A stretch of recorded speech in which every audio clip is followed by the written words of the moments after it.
All right, so it's 1:34 p.m. and I have a block schedule from 2 to 5 p.m. There's been a fascinating story that's developed in last mile delivery. It's almost exclusively driven by Amazon, almost entirely. Similar to Uber and Lyft, which Amazon calls Amazon Flex, where people drive their own personal vehicles.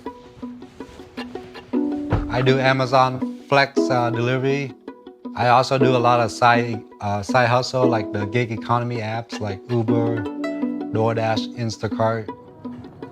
I actually started signing up for the Amazon Flex during the first lockdown for COVID. I don't think you can do Amazon Flex full time because usually you only get about 30 hours of work.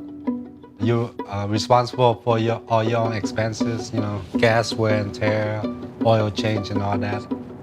Basically, it's like Uber, but with packages. Arrive at the destination on your right.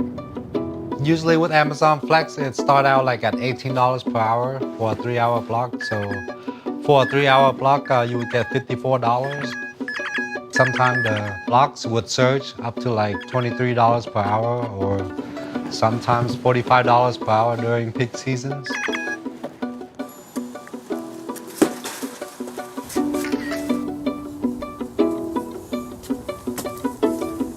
It can be lucrative if you're willing to be patient and leverage all the surge. Peak season is definitely here. So this block was 3.5 hours for $157.50, fam. That's the biggest 3.5 hour block pay I ever seen, that's like $45 an hour. Mostly I get country routes. From one delivery to the next is about 6 miles. I've been putting a lot of miles on my car. As far as physical work, a lot of time is light envelopes and just a lot of driving. It's usually the different route every day. I think it's inefficient because you don't really get to learn your route or your delivery area. In order to keep up with its own demand for last mile delivery, Amazon had to create a last mile logistics network just like UPS's or FedEx. But theirs consists of subcontracted local delivery companies that actually own and operate the Amazon branded vans. And so what they've moved to is a relatively unique approach, which is a kind of franchise. And so now you can buy 40 vans from Amazon or lease them as an entrepreneur. You can hire up to 100 drivers in what they call a DSP, delivery service partner. And then Amazon does all of the planning.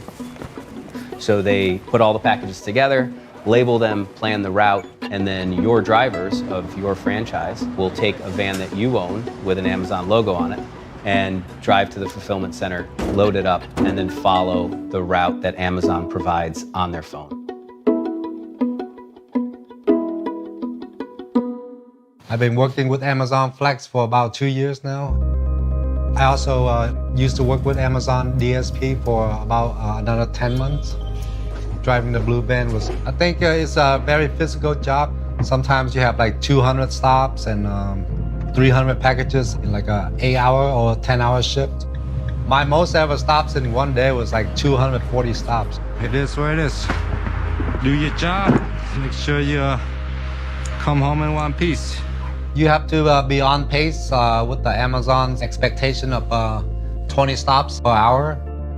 So one of the effects of using subcontractors in order to do your delivery is that when drivers are pushed to make more and more stops per day, if that leads to an accident, then the parent company is shielded from any legal liability.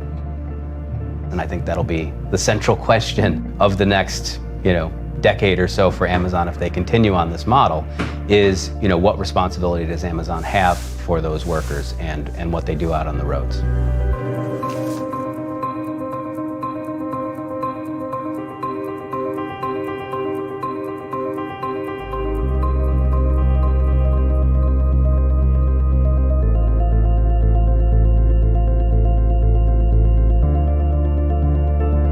Amazon has already become the primary carrier of its own packages.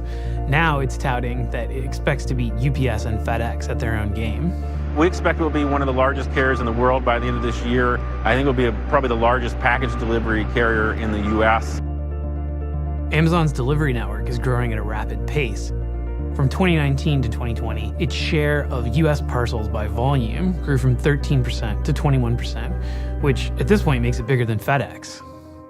Last mile delivery work, which has been fairly high quality work until recently, is facing a similar kind of decline that long haul trucking experienced after deregulation. So the job's being de-skilled, workers are paid less and less over time, and it's causing very high levels of churn within subcontractors for major companies.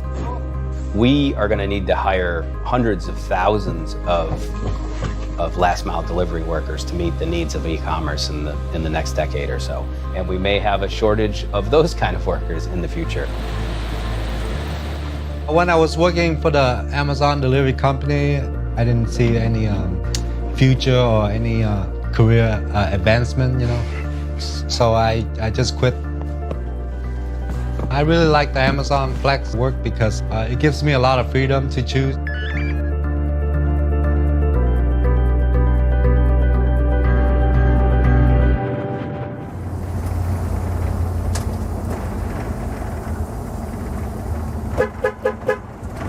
I know there's a blind spot here because this is my route and I've been doing it for 12 years.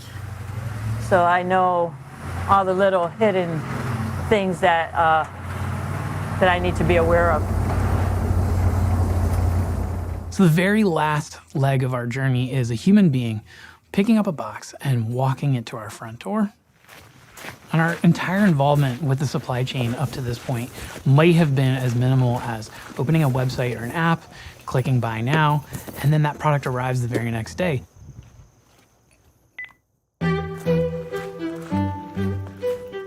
When you think about ordering a USB charger online and having it delivered to your door,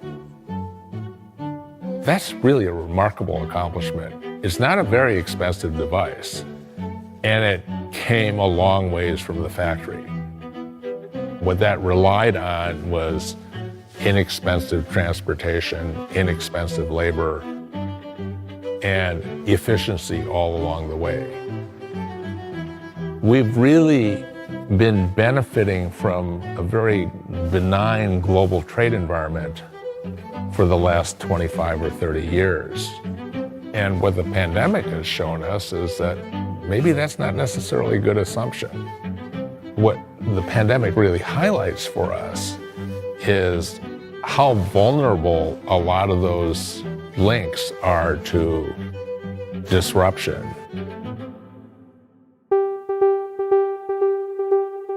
Consumers are finding themselves having to adapt to the frustration of intermittent shortages, not being able to get what they want because one thing or another can't get through the supply chain.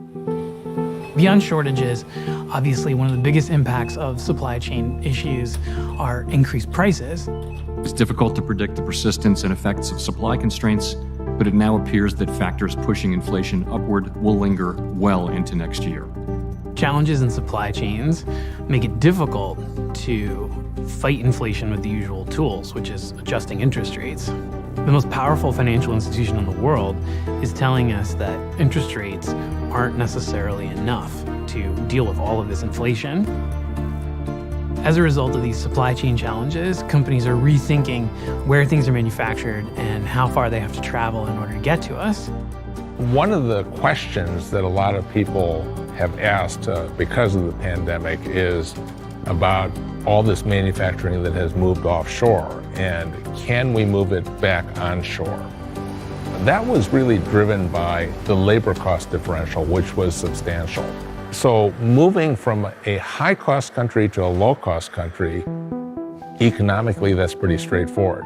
Moving from a low-cost country, reshoring to a high-cost country, that's a whole different question. We'll see some, but we shouldn't underestimate the challenge.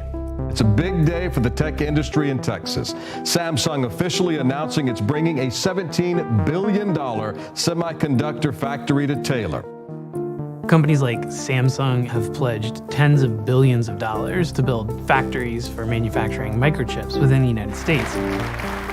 Intel specifically has pledged $20 billion to build a facility in Ohio. This is a major win for Ohio, and it's really a game changer a game changer for our economic future. It shows just how big of a problem these supply chain issues are, and just how different the present is from any point in the immediate past. I think what we saw during the pandemic was an inability to rapidly shift to meet changing patterns in demand. The question we have to ask is it likely to happen again?